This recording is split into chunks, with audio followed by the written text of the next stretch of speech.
Welcome back to the channel. It's Jordan, the Ryu, that blazing guy, back at it again.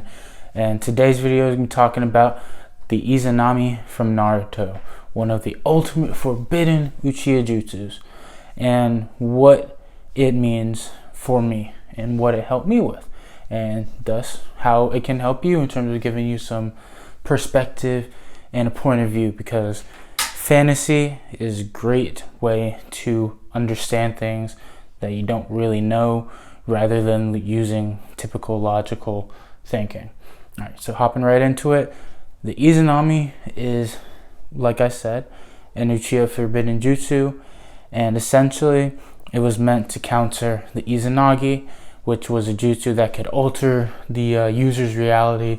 So say if, for example, I got stabbed in the chest and I was bleeding out and gonna die, I could, if I had Sharingan, I could sacrifice vision in one of my eyes, losing blah blah blah blindness ability in the eye, and then I could in turn not come back to life, but essentially change reality so that me getting stabbed in the chest didn't happen, and then basically counterattack my opponent.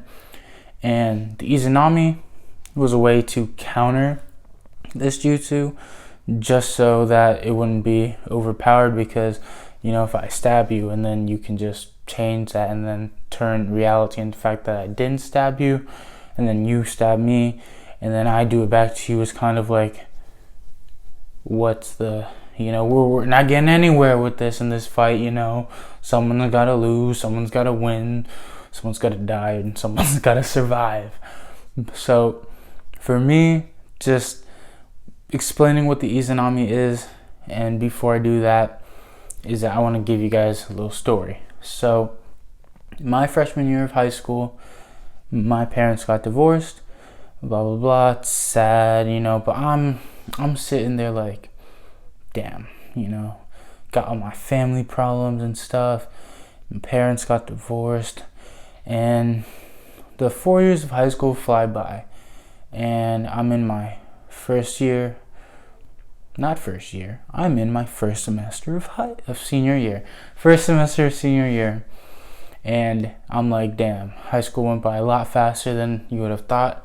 But now it's senior year, baby. Senior year. And I am still grieving, angry. I'm like a perfectly golden baked crust pie of victimization on top, and a cherry filling of freaking anger, frustration, and any other negative emotion you can imagine.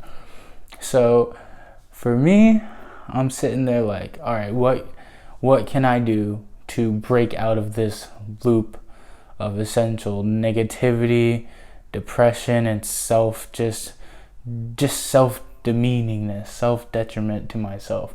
Because I'm starting to, by my senior year, at this point, I'm like, I don't want to feel bad for myself.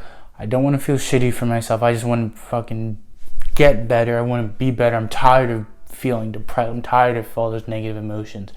And my friend Sonny said, why don't you try to be more positive? Why don't you try to be happy, even if you're not actually happy? So I'm like, all right, why would that work? And it worked not because it made me thinking, oh, all right, think one happy thought, I'm gonna be happy for that day. No, just getting into the habit and the realization of practicing my mindset to be more positive is really what it is. So I'm changing my mindset from negative, changing it to positive. And that's really what the Izanami is. And if you've watched Naruto or read the manga, personally I like the manga visualization of explaining it better, just because it's on paper and it's not you can just look at it as long as you need to, but I'll throw up the image right there on the screen. But essentially you're in a loop, you're in a genjutsu loop, and until you face reality, until you face the facts, which is really what the hardest part of breaking out of a lull, breaking out of a depressive loop, is that like you have to come to the fact that whatever caused you to become depressed, it was a shitty problem, but that's in the past, okay? It's in the past. And now, oh shit, it's my nose. But it's my nose. All right, but okay. So basically, breaking out of that loop is coming to terms with what's actually reality. And for me, it was the fact that, yeah, my parents got divorced. I got family issues. But why should that bring me down for years and the rest of my life? Why should that shackle me and chain me down for the rest of my life? It shouldn't. And the same thing with Kabuto. He realized that, shit, I've been doing the same thing Orochimaru was doing. I've been doing the same thing, trying to be someone else, and been running away from my problems. So, when you do break out of that loop, you need to realize and come to terms with the fact that that was in the past. That is not who I am, and I can change. You know, people are like, oh, you changed. No, change is a good thing. And it can also be a bad thing, but change is part of life. So, that's all I gotta say. If you like the video, leave a like, subscribe, comment what you want to see more down below. And please subscribe. I'd really appreciate it. It's been Jordan the Ryu. Peace out. Hope you guys have a nice day. Bye.